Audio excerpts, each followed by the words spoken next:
thank you all for being here so much.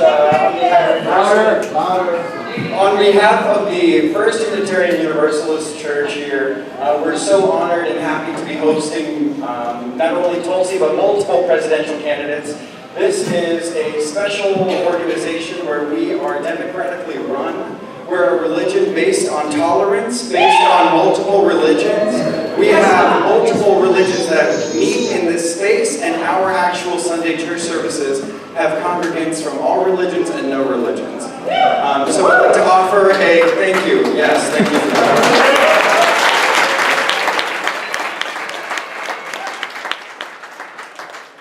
I'd like to offer a brief prayer just to welcome you all into our sacred space. As we come together now in shared presence, we celebrate our opportunity and our freedom and our democracy here in this space. We celebrate the history of this building, its history with the suffragette movement, the history of this building in abolition, the history of this building in the sanctuary offering that we did for the Japanese internment camp refugees. We are so grateful to be riding the momentum of all of the historical movements that have taken place in this building. In the name of all that is holy and good and true, thank you all for being here. Thank you for being active. Thank you for being a part of democracy. Amen.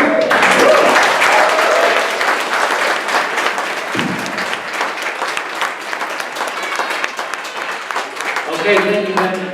Coming to the stage right now is a good friend of mine. From Occupy to Standing Rock, Jay Ponti has been a prominent grassroots political organizer. He was the co-creator of the Bank Exit campaign, which ignited billions in fossil fuel investments. He masterminded direct actions with Jane Fonda, Susan Sarandon, and other luminaries, which received international media attention. And he was a strategist for the 2017 California Poor People's Campaign that coordinated simultaneous actions occupying Capitol buildings in 35 states where over 2,500 people were arrested to stand for climate justice, criminal justice, healthcare as a human right, homeless rights, and many other critical issues facing our nation. Please welcome Jay Ponti.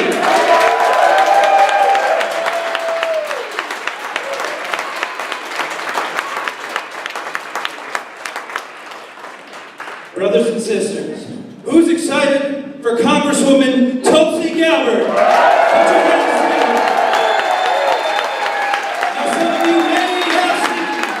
some of you may have seen in the corporate media, they're not so excited about the message of Tulsi Gabbard. Has anyone seen that? Raise your hand. Because there are people, there are interests, very powerful interests, the intersection of the corporate media, the intersection of fossil fuels, the military-industrial complex, that don't like an anti-war candidate. So it is up to us, my friends, because character is not demonstrated when it's easy. Character is demonstrated when it's hard. And let me tell you a little bit about what I know about Tulsi Gabbard. In 2016, on Super Tuesday, when it was hard, Tulsi stood up. She quit her post at the DNC. She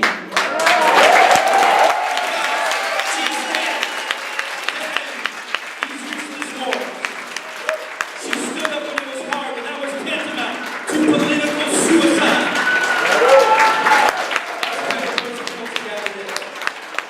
And then some of us got together to support the indigenous-led movement at Standing Rock.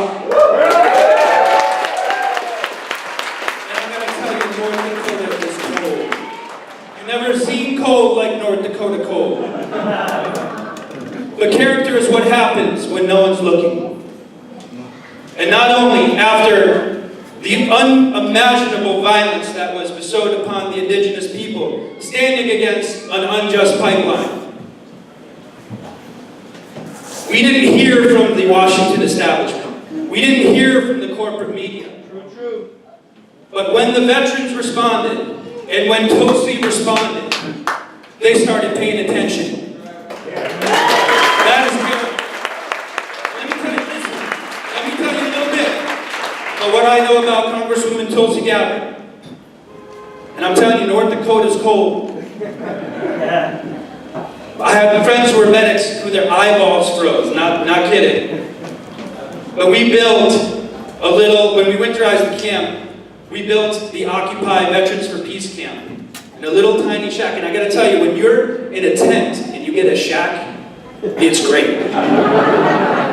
But Tulsi Gabbard came down to be with our veterans in -15 North Dakota winter, and she did not do it for photo ops. You're not going to see she did not come around a little pot belly stove to be with the veterans and to be with the Native veterans.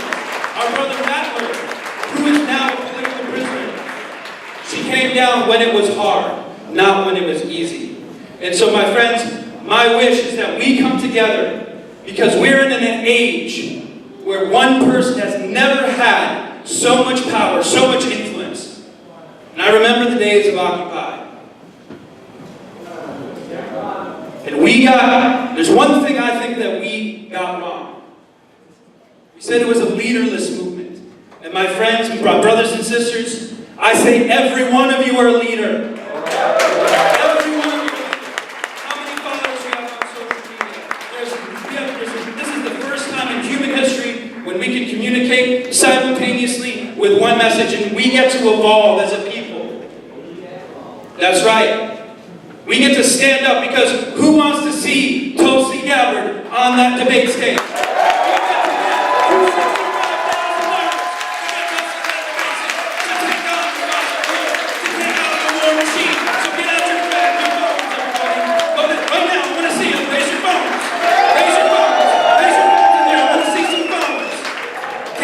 Everybody, take your phones out.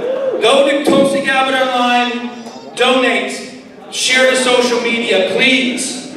Please. And I want you to put your hands together. If you want to end these useless wars, put your hands together. Put your hands together. If you want to end fossil fuel dependency, put your hands together. If you want to see Tulsi Gabbard in the White House. And everybody, I want you to stand now. Stand if you stand with her. Stand if you stand with Tulsi Gabbard. Thank you, everybody. Jay Ponti. Yay! That was exciting.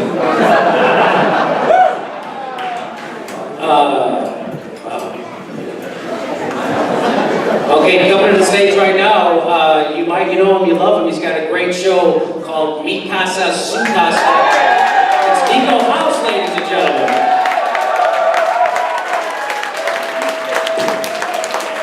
It's okay, you don't have to act like you've seen this show. It's fine.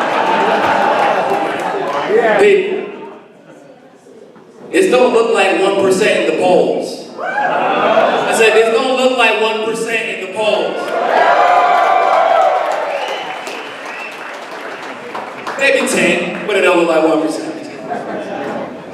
When I first heard about Tulsi Gabbard, like many of you, she left the DNC's vice chair position. Do you know that's like what he says? It's career suicide. It's political suicide. Many of you may not know they drained her funding after that. Then they tried to put different candidates against her. Then they tried to smear her. Then Tulsi got a strip of gray hair, and then she got back home and she's like, okay, I'm stressed, I'm good now. After that, she said, you know what?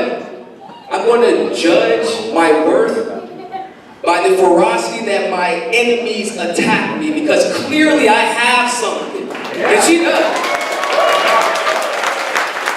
That they are scared of. As Tulsi said, they attack me because they fear the truth. When I tell you that the truth is the scariest thing that the establishment will face in this 2020 election, for Tulsi to say, we must stand up to these intelligence agencies who send us to these regime change wars and tell us it's for our protection. Their sons, their daughters don't die in these wars.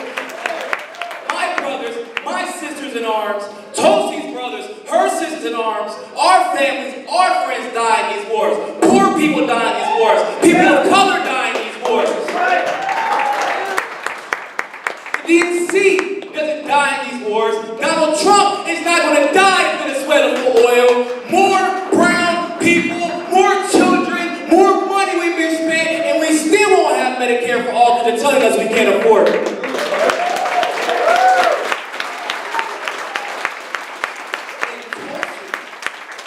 Having that understanding, having the discernment, having the compassion, not just for the people who live here, but the people that live abroad and can't protect them. So I have to ask you all something.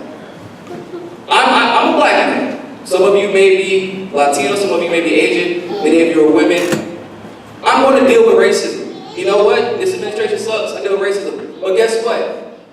You may deal with racism every day.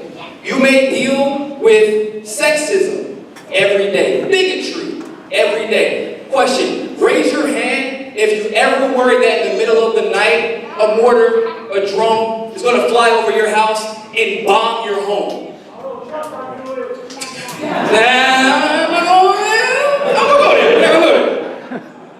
But the truth of the matter is, the responsibility of being the President of the United States is so much deeper. You have to have a level of empathy that we have never seen in the White House.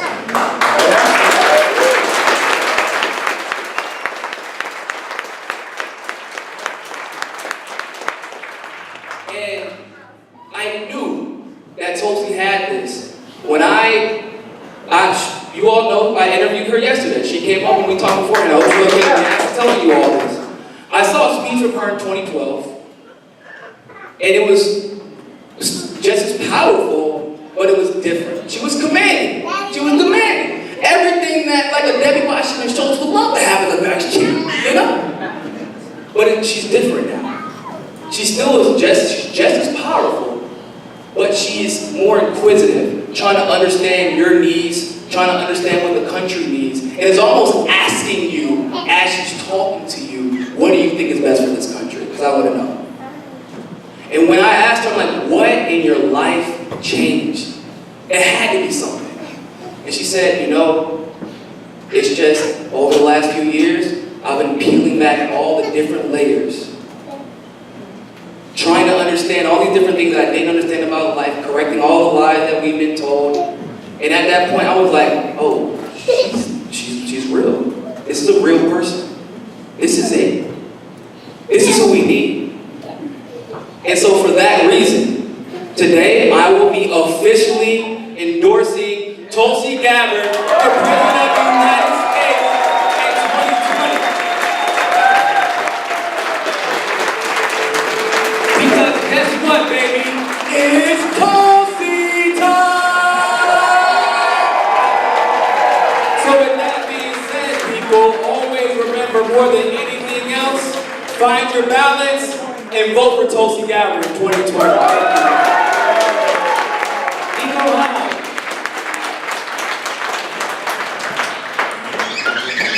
Okay, now coming to the stage to give her thoughts on Tulsi Gabbard as an American jazz bassist and singer. She was raised in Portland, Oregon, was a music prodigy, playing violin in the Chamber Music Society of Oregon at 5 years old. She was later both self-taught and trained on a number of instruments, including guitar and bass. Her proficiency earned her scholarships to Portland State University and the Berklee College of Music. In 2017, she was appointed professor of the practice of music at Harvard University. Please welcome Esperanza Spalding.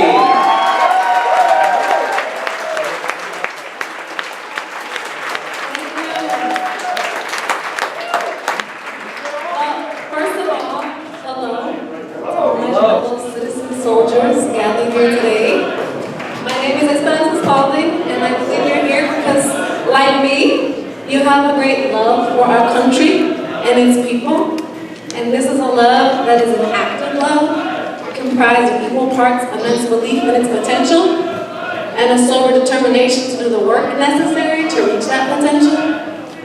Like you heard, I'm a musician and a teacher, and as a performer, I'm hyper aware of how other performers employ the strategies of performance when they want to win an audience, whether that's an audience who came for a concert or as a teacher, your students.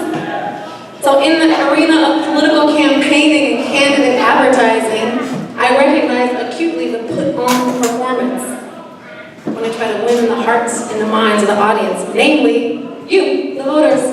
They want your vote, and they want your dollars, and they want to win you over. My mentor, Wayne Shorter, always jokes, you go to a concert, and the singer's like, everybody put their hands up, put their hands up. This is a stick up. And it amazes me how easily swayed an audience can seem to be when we're coming into a room investigating whether or not this person has our best interests at heart. And it can be hard to tell, right? Is this a performance? Am I being wooed by sweet sounds, by pizzazz, by spectacle? Is it the lights? Is it the costume? Are they just trying to keep their job? Are they manipulating me with their talents at singing a sad song with good words? So, I think we're all here because we're hoping, or we already believe, that Tulsi's not just trying to win us over with a rousing performance. That in fact, she's signing up to do more of what she's already done for the American people, namely saving our lives and ensuring that we survive as a people so we can continue alongside our fellow citizens the difficult and dangerous work of fighting on the front lines for justice and our shared democratic ideal.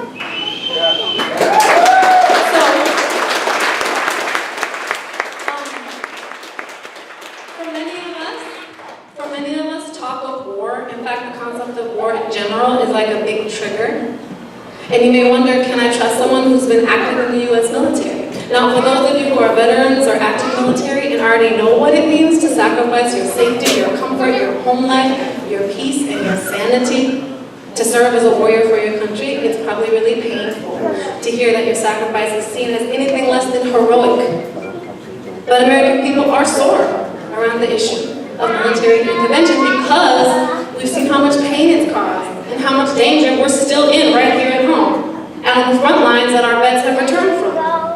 So for you vets and active military, you already know what it means for a young person to make a decision like Tulsi did, to leave her home and her family and enlist to fight for the protection of all of our homes and families. So for those of you who do know what that means, you can appreciate the depth that she speaks from when she says, and I quote, I've never done this before, I'm really nervous, sorry. And I quote,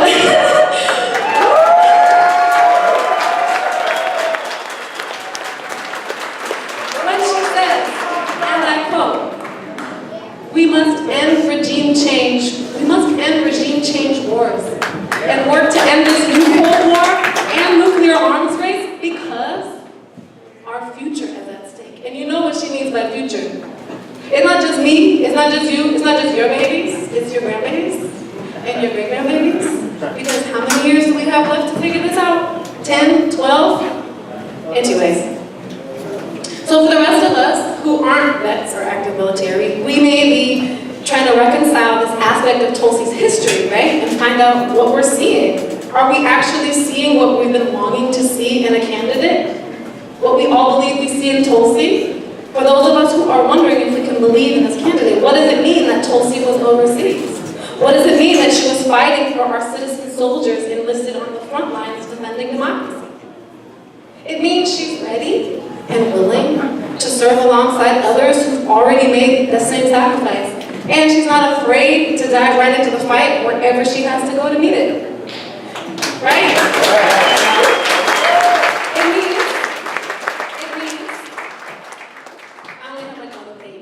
It means she's already shown just how willing she is to do everything in her power to save the citizen soldier, to help them heal and get back to the difficult and dangerous work of fighting on the front lines for justice and our shared democratic ideal. So, for those of you who may not know, this is what I'm talking about. After 9/11, Tulsi Gabbard enlisted in the U.S. military.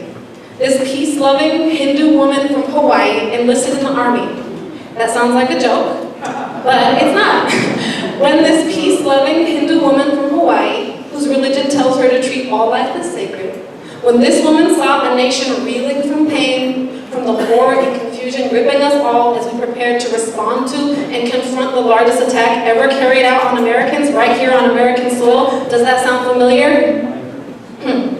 She saw a nation reeling from this assault and scrambling to respond, scrambling to protect each other, to protect our democratic ideal. When this peace-loving Hindu woman from Hawaii saw us entering into this crucial fight for justice and protections of all Americans, she enlisted to selflessly serve all citizens.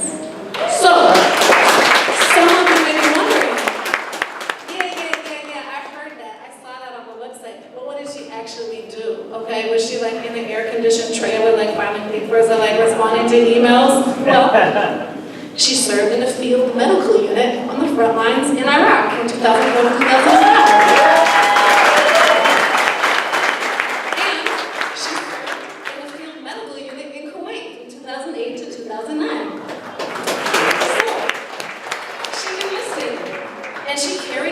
Her commitment to her fellow citizen soldiers. Her commitment to do everything, anything and everything within her power to save the citizen soldier's life and help the soldiers heal so they can get back to that difficult and dangerous work of fighting on the front lines for justice and our shared democratic ideal.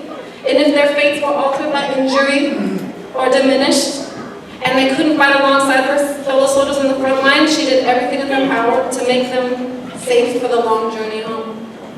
So Tulsi didn't ask if the American soldiers she served and worked alongside were Democrat, Republican, Independent, Libertarian, Christian, Catholic, Jewish, Hindu, atheist, farmer, student. She didn't ask those questions. She simply got to work doing everything in her power to save the soldier and help the soldiers heal so they could get back into the fight, fighting on the front lines for justice and our shared democratic ideal. So, to conclude, don't worry, we as citizens are already enlisted in this fight. We are on the front lines to protect, salvage, and in a lot of ways rebuild the democracy that we know, the democracy that we dream about. So when you listen to Tulsi speak and you hear her diagnosis of what must be done to heal the people and keep us strong on the front lines, equipped and capable of holding and advancing the front line of justice, when you hear her speak, keep in mind that she's speaking from experience. So this is what this peace-loving Hindu from Hawaii had already done for the American people on another front line, where the danger may have seemed more imminent in some ways, but the threat was no less imminent to our safety and security as a nation.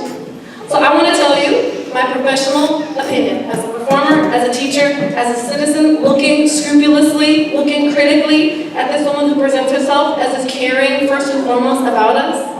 This candidate who's won our hearts already as she presents this diagnosis of what is endangering our well-being. I'm looking for what's really going on. She's already bringing us all this encouragement and hope that we can heal and win the dangerous battle. So, I say in my professional opinion, this is not just a performance. She's done this before. Back in 2003, she told her close friends, I'm gonna enlist. I'm gonna enlist. And she's telling us again. So, she's done it on the front lines in Iraq. She's done it on the front lines of Congress, serving the American people as their representative in Hawaii's 2nd Congressional District. And she's enlisting to do it again, to serve and fight for the well-being of all Americans, to serve on the front lines as our 46th President of the United States.